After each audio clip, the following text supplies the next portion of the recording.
Hello and welcome to It's a Code You, mental health support for those working in healthcare. This is a podcast created for healthcare employees to explore not only issues relating to mental and emotional health, but also unique challenges that those working in healthcare are faced with. Your hosts are Adina Tucker, a licensed clinical social worker with Dartmouth Health, and Jennifer Hinsey, an MSW also with Dartmouth Health. Welcome to It's a Code You. I want to provide a topic disclaimer for this week for anyone who might be listening that may find the topic of this episode triggering or difficult to listen to. We will be talking about domestic violence in an attempt to provide some education around it and create a space of acknowledgement and safety. And some of the information that you hear may be sensitive to some listeners, so we want to be very upfront about that and provide listeners a chance to make a decision about whether or not to listen early on. Today we have with us Kate Rohdenburg from WISE. WISE has been working to end gender-based violence in the Upper Valley area of New Hampshire and Vermont since 1971. They provide free and confidential advocacy for survivors of domestic and sexual violence, stalking and sex trafficking, prevention education and professional development, and resources for survivors navigating civil and criminal legal systems. Kate is the program director at WISE, supporting the advocacy and prevention teams. Her work with youth has been recognized by NPR, The Atlantic, Brainchild Magazine, and she is a UNH Prevention Innovations Research Center Prevention Practitioner of the Year. Kate, we are very excited to have you here with us, and we thank you so much for joining us. And Jennifer, I will let you start us off. So, Kate, thank you again so much for being with us, and thank you for all of the excellent work that you do with WISE and your whole team at WISE. Excellent. So first off, I know there's a lot of overlap in language when it comes to the terms domestic violence or DV, as we'll might be referencing it for the acronym going forward, as well as intimate partner violence or IPV. So, can you clarify the differences between the two? Yeah, sure. Good morning. Thank you both for having this conversation with me. So, in terms of language, lots of the terms are used interchangeably, and also there can be some distinctions in what people mean. So, domestic violence often is a wide ranging umbrella term for violence that's happening within families or within households and may encompass both spousal or intimate partner violence, as well as, for example, adult children abusing elderly parents or sibling aggression or roommate conflict, etc. So it can be a little bit more comprehensive. And intimate partner violence often is referring more narrowly to violence between people who are in romantic relationships. That is good to know because, especially as we work in mental health and work with people and put out things are around the language and making sure that we're using the most inclusive language and all that. Sometimes it can get a little confusing for people. I think it's knowing what's appropriate and what's the best language to use to make people feel comfortable. And sometimes it's professional nomenclature as well. Like domestic violence tends to be like more often utilized in legal communications. Intimate partner tends to be like a medicalized phrase. Other places sometimes use relationship violence, dating violence for young people. So it can also depend on profession. That makes sense. So talking about that language is very important and the words we use have power. We also hear people who have experienced DV and or IPV referred to survivors, but then also sometimes victims. So is there one term that you feel is more appropriate or preferred over the other? I think anytime you can actually use what an individual is using to describe themselves in their own experience, that's the ideal. And then again, it depends on the circumstances and intention. Oftentimes, when people use victims, they're talking about having been victims of crime and victims of violence and are trying to indicate that something has been done to them. And there are also folks who feel like the violence has happened in the past and they have grown and survived in spite of that experience or some, and so prefer to see themselves as having survived something that was traumatic. And placing some emphasis on the strength that and resilience that people have innately in them. So sometimes people don't feel like they've survived yet. Sometimes people don't feel like they want to be seen as having been victimized, and it connotates for them some vulnerability or weakness that doesn't feel appropriate. So, in terms of wide and generic language, we often use both, um, and then try to use whatever people feel most comfortable describing their own experience. That makes a lot of sense. Now, in the Upper Valley, are you seeing a trend as far as who is at greater risk for domestic violence or IPV? There are definitely trends in terms of when we do wide sweeping research, the kinds of people that are more often reporting having experienced. We use gender-based violence to encompass sort of both domestic or intimate partner violence and other forms of violence that are a result of gender stereotypes and gendered inequality. So if I use that language, that's why it's popping out. I would say it's sometimes difficult because the problem of risk isn't innate. It's not like a demographically prescribed vulnerability. We sometimes talk about people who are vulnerable to violence, and that sometimes makes us think that there's something that people are doing that have made them vulnerable, or something about their themselves, and that lets us miss that there are trends in what kinds of people are more likely to be targeted and exploited, and the ways that people who are abusive use demographics as a way to victimize people. And so, what I mean by that is people who want to take away power and control do it often by identifying creative and then exploiting vulnerabilities. And so when people are already vulnerable, and what I mean by that is less likely to be seen as credible, less able to access resources, perhaps less likely to be safe in reporting those experiences of violence, or not even have the language to identify what they're experiencing as violence, it's then easier for abuse to occur. And so it makes sense that, for example, we see really high rates of violence amongst young people, particularly by family members and caregivers, because young people maybe don't have a way to express or understand or process what's happening to them and get help, or because we're told to trust those relationships with our adults in our lives.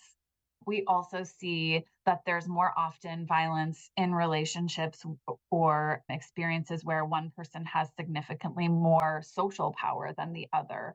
So, among people who are sex workers, who are LGBT, and who have racial and other identifiers that potentially put them at risk in the greater world already, and then experience people who are using abuse, exploiting those.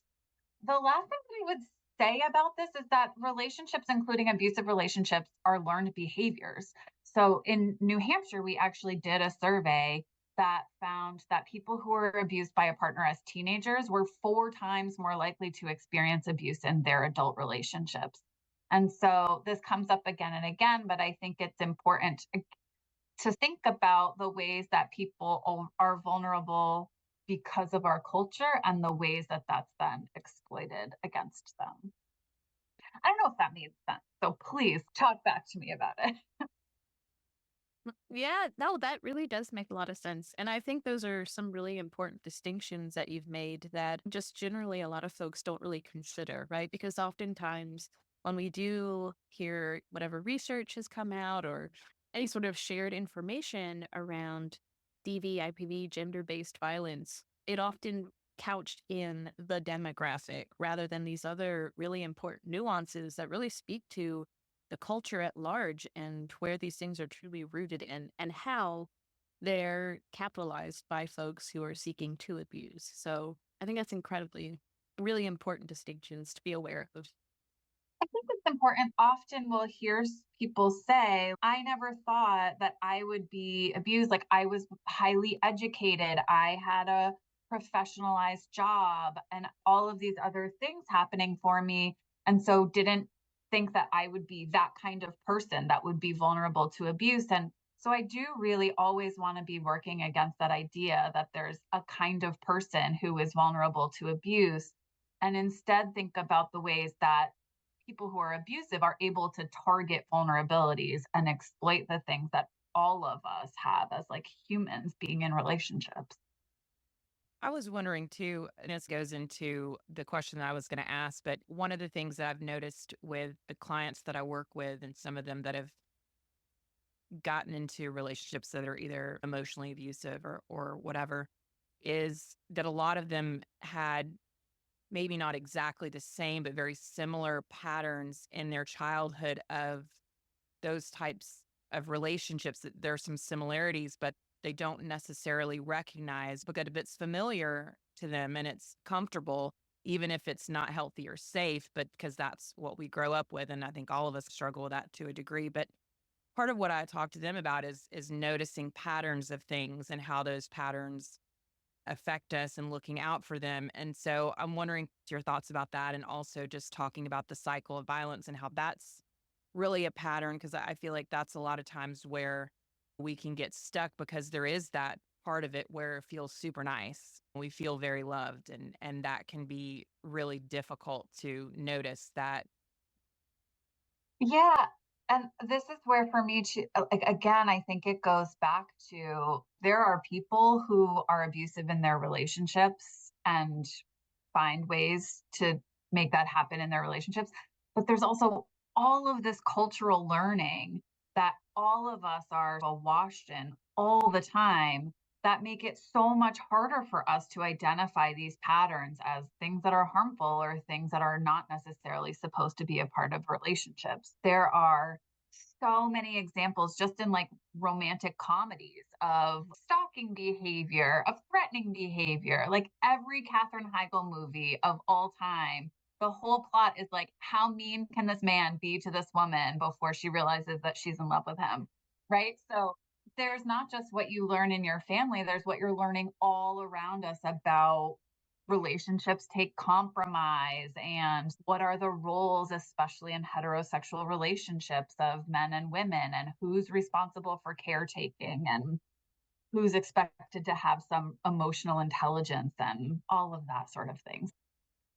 Again and again, Wise really wants to talk about how are we learning to have relationships in these ways and how can we really put forth examples and visions and ways of seeing relationships that are not violent, not abusive, not taking away someone's power and control and autonomy.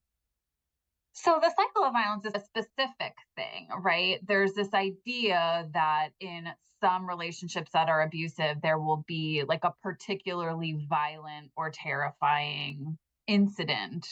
And then there's this sort of period of repair and of apology and of this relationship has a lot of good parts. And any of us who have been in a relationship have experienced that relationship being more fun at some points and less fun at other points. And so we start from this baseline of that's how relationships are going to be. And then we also have a lot, again, of cultural examples of some relationships are just more passionate. And that means you have higher highs and lower lows. And so there's this process of like normalizing and even in some ways romanticizing sometimes really abusive, violent behaviors and create this stage of like, if there's an apology, if there's still parts that are good, at what point do I make the decision that the bads outweigh the goods of this relationship? And I think that's hard math to do for many of us, whether or not there's all of the additional pressure of abuse. I will say that some survivors have been like, I never get flowers afterwards. So what does that say about me? And so it's not, I don't want to say that all abusive relationships have this sort of cyclical thing, but there was this really interesting study, I think it was done in Oregon, of men who had been arrested and incarcerated for violence against their female partners. Have either of you seen this? Mm-mm, no. What would you imagine, right? So what they did was they recorded phone calls between the person who was incarcerated for abuse and the partner that they had abused to understand what those conversations were like and then most of which resulted in the person who was abused declining to participate in prosecuting that abuse. What do you think abusers were saying to them? I would I'd be willing to bet it was all very much repair-based sort of language and very bringing in that romance, that hook again, and really feeding into the trauma bond that forms. And yeah, that's what I would imagine. Yeah. Really building them up. You're so beautiful. I've never loved anyone as much as I love you. You're all that kind of. Yeah, and hurt people hurt people. How many times do we say that to abuse abuse? And so then people who are abusive are saying, I have experienced horrible things. Everyone in my life has left me. You're the only person I have left. And what I did to you is bad, but it wasn't really bad enough for me to suffer in this way that you're causing me to suffer by being incarcerated. And so, again, like even some of the language that we all use to try to talk about repair and therapeutic responses is then used to say, like, how could you do this to me? Wow. It's scary. And just really I don't think that I've ever really considered how, yeah, the language that we use, even as providers around abuse and the cycle of violence and things like that, could also be capitalized on by people who are abusive to manipulate and just play right back into that system to keep their victims of abuse as victims. Fascinating. Mhm. One thing I know that we wanted to talk about today too is how domestic violence affects children. But also, too, I know that WISE does so much work in educating youth around domestic violence and IPV and all of that good stuff. And this seems like a good place to talk about educating youth around that, too. I think we're all learning in this moment as well. Yeah, I think the thing about experiencing violence, right, is that it's destabilizing, it's Mhm. disorienting, and it's not always abusive, right? We have these ideas that abusive people are monsters who are always terrible and don't often have the capacity to realize these are also romantic partners that have done all the things that romantic partners do, right? Like we're there for you when your parents died, or are the co-parent of your children, or you co-own a house with maybe, or all of these other things. And so when we talk about children, right, there are so many ways that domestic violence may or may not be impacting kids depending on what is going on in the household. First and foremost, like it's a learned behavior, and so we see the values, if not the violence, we see the values that are allowing for violence to happen, that tell us about what we expect in relationships, that tell us about the stereotypes of being male or being female or being in a relationship or being married. Boys who are in trouble with the law, often research tells us, are there because they've tried to defend their parent in some way when there was violence happening. And so we also see like the criminalization of young people when they try to intervene. We see sometimes replication of the violence that happens based on gender lines. Often, if women are being abused in the household, then children who are going to grow up to be women like witness that and experience that as like part of being a woman. And the same in contrast, there's also a significant but not definite overlap with child abuse. And so we also, I think, see survivors making decisions all of the time about how is this going to impact my kids. And sometimes staying means that they have a stable home life. It means that they have a parent who may be abusive to me, but is not abusive to these children and is a really important part of their lives. We may see I don't have childcare if I'm trying to work without this other parent, or I don't have the economic means to be stable. And I'm really afraid about what that means for my access to my kids upon leaving. And there's been lots of research on just adverse childhood experiences in general that could take a whole other podcast. But I think ultimately there's also a lot of blaming and shaming that gets put particularly on victims around like why didn't you do something in order to protect your kids, and so much less often like how is the way that you're behaving in your relationship the person who's being abusive impacting your kids. And so, yes, for us, we think a lot about prevention and resilience, particularly with kids, because I'd love to have more of a conversation about this, but it can feel really hard to change people whose habits and beliefs and behaviors seem really established in adulthood. It's so much easier to talk to young people about what are your values and how can your behaviors support that. And so, especially with kids who have witnessed violence in their homes, talking about it's not the victim's fault, in addition to it not being your fault, right? There's nothing that you're doing that's causing this violence, but it's also nothing that they're doing. And so, trying to preempt the way that someone who's being abusive may integrate kids into a reason to have power over this person and not allow them to separate.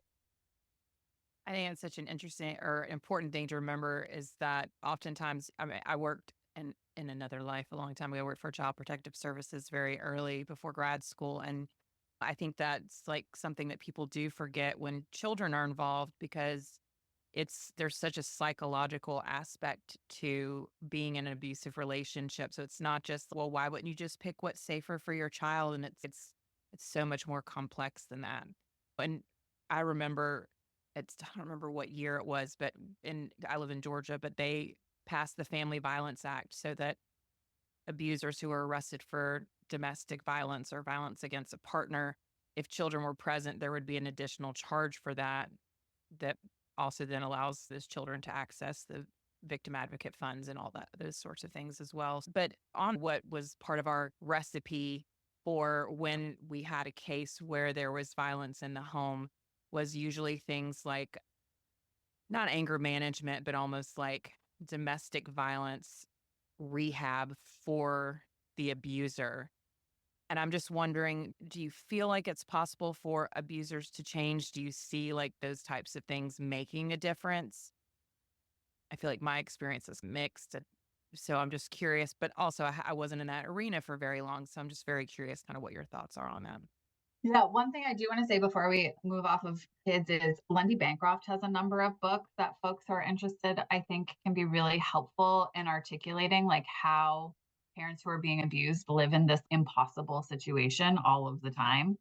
And there's been a number of investigative reports by ProPublica and a number of other venues around like how, when families are involved with child protection, domestic violence often creates exponentially more harm in how responses are trying to and often struggle to understand the dynamics of domestic violence in protecting and protective parents. So resources if people are interested. I think that this idea about is it possible for people like all of us change all the time. All of us are different people now than we were 10 years ago. So of Mhm. course people not only can change, but are changing all of the time. All of us are making choices in our lives. And as an adult, we have more ingrained habits, beliefs, and values that often we are less encouraged to question and change. I also think it's this really individual way of thinking about domestic violence. Like we still have this idea that a person is violent in like singular incidents and have a hard time seeing this like much bigger picture of the whole scope of a relationship, all of the ways in which both people are active in negotiating even when one person is working to take away power and control, even when one person really does not have autonomy in their lives, they're not passive. They are active people and trying to resist often in many ways and trying to protect themselves and their children in many ways that are often not recognized. So, yes. And what are, for me, the question is always like, what would encourage people to change their behavior? Because so often it's working for them. They're getting what they feel entitled to in their relationship, in their social relationships. And nobody's really interested in talking with them about like how that's not only harming maybe your partner, but like all of us in a community. And so, yeah, I think often about if someone were to change their behavior, who's expecting them to do that? Who is talking to them about that? How often are we as a society hearing things about our friends that make us sad. And instead of saying, hey, I care about you, I expect something different from you. Like the way that you're behaving is hurtful. How can I help you to change that? Instead, we're sort of like, well, it can't be that bad. Like, I'm friends with them, so they must be a good person. And so I can't really believe these harmful things that I'm hearing about them. And we hear people saying this about like celebrities, people we don't even know. So, how much more likely are we to do that when it's someone that we deeply love and care about? It almost feels easier to say, there must be something not quite credible about this than it is for us to say, I expect you to be different if we're going to stay in relationship. And so, if we're not willing to Mm, do that, what is motivating this person to behave different? that is such a good point. And it makes me think about, right, domestic violence education on not so much an individual level, like for an abuser, but really like a community wide, a society wide sort of stance. And really seeing the need. There's an obvious need for a paradigm shift in how we view even gender roles and things like that. But considering, do recidivism programs work for folks who are abusers? It it just really does seem to need to be much broader sort of attack. Maybe that's not a great word right now. Might be a little aggressive to say that word, but something much more broadly focused, right? On not just perhaps the abuser's behavior that is wrong, but also how we as, we'll just say community wide, even though this is a much broader societal issue, are really tackling this, like the whole picture of what's going on. I think the experiment has been, right, instead of just saying, well, you punched someone and we have enough proof. And so you are going to face punishment, which is essentially don't use violence or we will use violence against you. The experiment has been like, you're using violence because you have learned to believe that that's appropriate, that's acceptable, or that you don't have other strategies for negotiating intense emotional relationships. And so we expect you to do better and we're going to support you to think through how to do that and what you can unlearn. And yeah, whether or not it's particularly successful, I think what else are we going to do? Right? People are going to continue to live in our communities and at the very least saying, we've noticed that you've done this. And it's not only harming the person that you're with or your family, it's also harming the greater community and you because now you're involved in this system. So let's support you to make different decisions. Yeah, that makes sense. Well, and so what we were talking about earlier, we were talking about kids and how a lot of times there's extra kind of judgment things put on the victim of why didn't you just leave or how could you not protect your kids and all those kinds of things. But so for people who've never been in an abusive relationship, but maybe they have a loved one who it's obvious that they're in one and they just cannot understand, what advice would you have for someone who really wants to support that person, but is just offering the why aren't you leaving? And they can't and would really make it more helpful in supporting their loved one and figuring out how to make a decision that's best for them. Yeah. So, I mean, this conversation is very relationship violence focused. It's October, Domestic Violence Awareness Month, and that makes sense. But there is a podcast that I have found so helpful for this conversation called "This Happened," and it is a person who was sexually assaulted by a friend in her friend group who goes back 10 years later and interviews all of her friends who both believed her and stayed friends with him and not really with her. And we're like, it wasn't even a problem of you didn't believe me or you didn't know, but like, how did you think about what your response was and what happened next? And there's this really famous Judith Herman quote from Trauma and Recovery, which I'm going to simplify, but it says something about it's so much easier to side with the perpetrator because you could just do nothing. And I, every time I think like, why don't you just leave or why don't you just do this, is the person is afraid to dig into what is so much harder, which is understanding all of the complexities that someone is facing in their lives. And I also think often we don't take some time to think about the times in our lives where the relationship that we're in is not what we dreamed of or not what we saw in the movies. And we had to make choices and adapt and compromise and change. How many of us would be willing to just say one day, yes, I'm going to leave all of my belongings, all of my pets, my home that I care about, and go to a shelter and this completely unknown future? There's, it would be so difficult for me to imagine just walking away one day. And that's essentially what we're expecting of people if they're really experiencing violence, right? This idea that if it was bad enough, you would have left, which is just anytime you think about who of you is willing to leave your comfortable home and go to a communal shelter where you have time limitations, or it's not in a place where your school is, or it's not commutable to work, or you can't get to your medical appointments, or you're living in one room with several children, or whatever the case may be. And so often I think when people start from a place of like, why don't you just, it's communicating that we're not in a place where we can really dig into understanding what's going on for someone. Often I think if we shift that to like, what would make it hard for me to leave? And also, like, how can I understand what's going on for this person and help?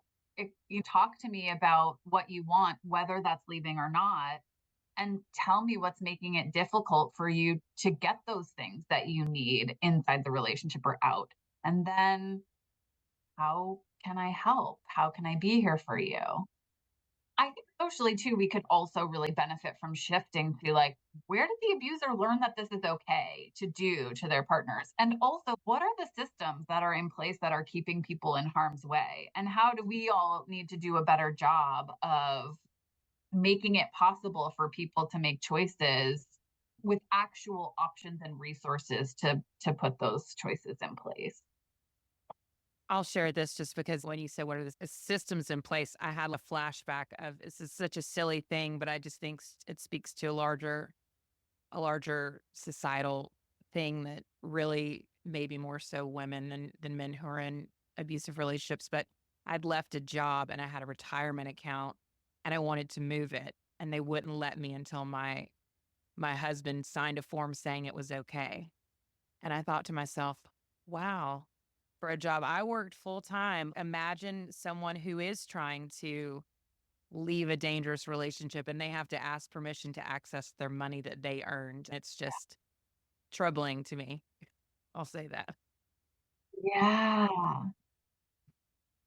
Well, and one of the many systemic barriers that folks who are trying to leave abusive relationships face, right? It's not just, and Kate, you spoke to this, it's not just hurdles within the dynamic of the relationship and safety and all those things too, but such larger systemic hurdles that the folks have got to, if they even can, even if they have the wherewithal to navigate. Because sometimes you don't even know they exist until you're actively in the process of trying to get out. And bam, it's another door slam.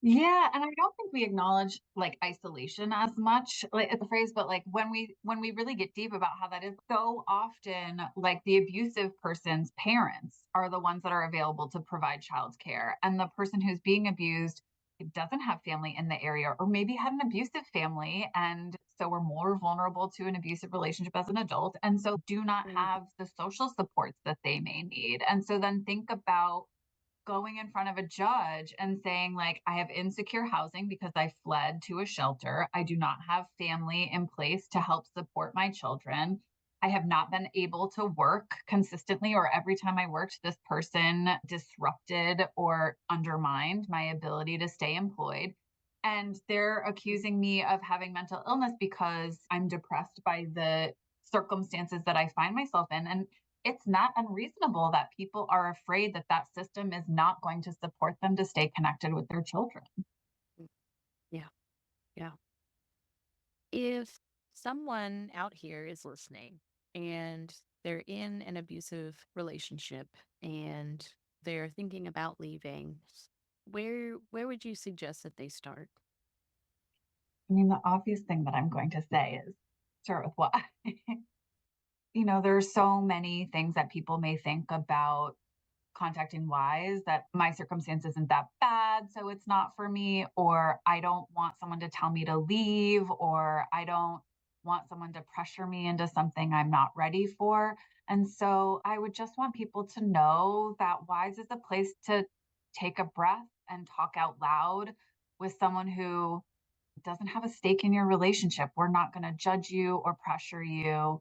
It's confidential, it's free, it's 24 hours, and you can just talk to another person who understands domestic and sexual violence and will really let you say what you think needs to happen or what your fears or concerns are or what you would really need in order to make the decision that feels right to you. I would really hope that people would feel like WISE is a place where they can start. And that may be useful in thinking through what systems might be helpful to include, what resources might be available that would create additional space and support. And that really our goal is for folks to have autonomy, that we can't promise anything, but we can say, I want you to really make the choice that will work for you and your family. And I want you to have all of the information and as many resources as we can brainstorm together to support you to be successful in that. That's a really good suggestion. I always tell people that I'm working with that are struggling with some sort of violence or abuse in relationships to go to go to those who specialize in supporting you to see what's available. You can only do so much during an hour of therapy. We're a little limited, so And I'm a millennial. We're allergic to phone calls. So I think it can be hard to be like, just call strangers and tell them about the most intimate, scary things happening in your life. And I would be like, "No, thank you." But I think anything that we can do to call together, I'll invite them to an appointment. Like, you can meet me. Like, we're just people. And in my opinion, friendly, lovely people to chat with. And so, yeah, it's a big hurdle to decide to invite someone new and strange to you into this really intimate part of your life. But we are here for you.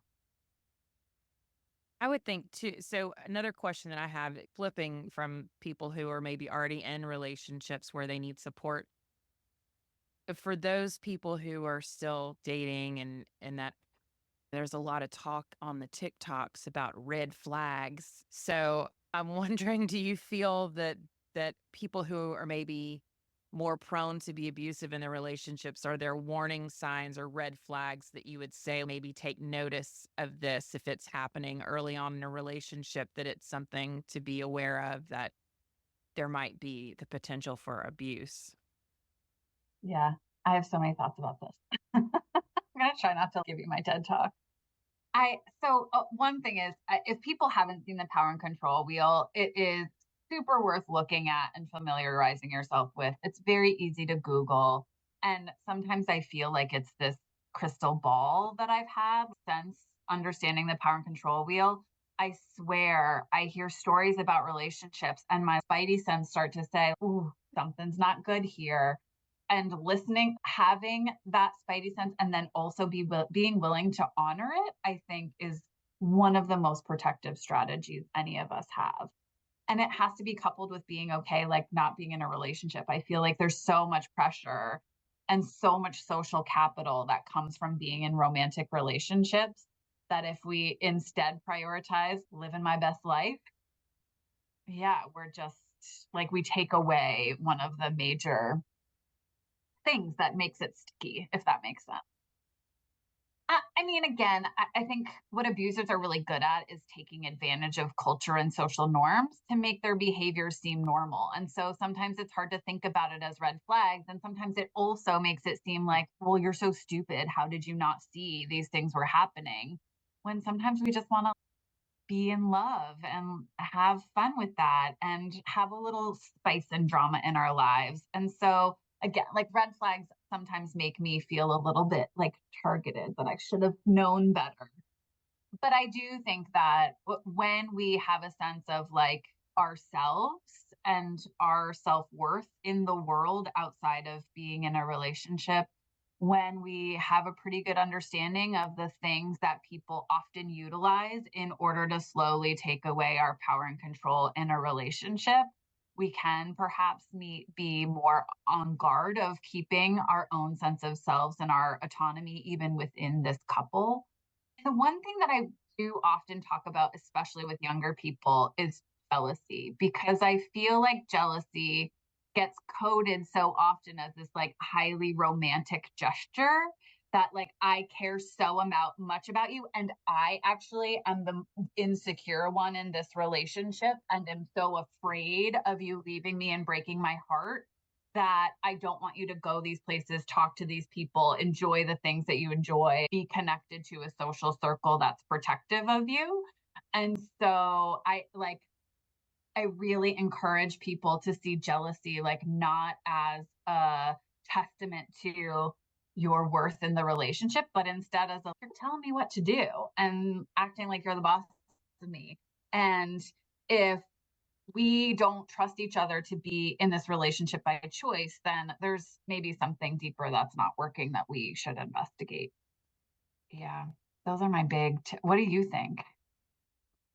I've not, I'll be honest, I've not really heard the the proponents of red flags, right? And being wary of the red flags really framed in such a way that, yeah, it can be very blaming to someone who is a victim of abuse, right? And it can very much play into that kind of like the whole, well, why don't you just leave, right? Well, you see these things, why don't you just leave? And when what you were mentioning too about the self-worth piece and the social capital that does come with being in a romantic relationship. What if what if instead of being inundated by different here's what red flags look like on the TikTok, what if we were actually being inundated with, hey, here's what healthy senses of self-worth looks like. And like bolstering what is acceptable and just how to bolstering autonomy, right? And how different, well, just kind of going back to that broader view of how did we end up here as a society to begin with, right? It's funny because I was thinking when you were talking about the societal thing of being in a relationship being the goal of the thing rather than living our best life, and I immediately thought of that show, or I guess either one of these shows, Married at First Sight or Love Is Blind, where these people are interviewed and they're like, I really want to be married. And like, and then I remember listening to that. And I mean, no judgment to anyone who really just wants to be married and that's the goal. But to me, I just remember thinking, like, does it matter who you're married to or you just want to be married? Because lots of people have been married and they might tell you that it's not necessarily you may wanna what do you want the rest of your life to be? But I feel like that is, like, something that's ingrained in us is that this should be your goal is to do this thing at all costs, and when we've talked about that before with emotional labor in relationships and giving up parts of yourselves and all that, so I think it is, like, a very interesting conversation of just not necessarily, like, things to watch out for, but what is your focus? What is your goal? And reshifting that from I want this relationship thing to I want to be my best me and do what makes me happy and live a fulfilled life because I think there is something in that too that different things come to you and you experience different things when you're living from that perspective as well. Yeah, and as you're talking, it's it all comes across as just very binary, right? You're married or you're like not successful, or right, you have kids or you're selfish and not humble. And and you see the red flags and you up with them or you choose to be abused. It's very either or. And anyone who's ever been in a relationship, like there's none of that. It is all gray area. And how much are we losing when we say break up with them or there's nothing you can do, instead of giving people the tools about if this thing isn't working in your relationship or you're noticing something, How do you talk to your partner about, I'm noticing this, it makes me feel uncomfortable. I care about you and want to be in a relationship with you. And it's also really important to me to have my own friends and my own hobbies and my own access to financial resources.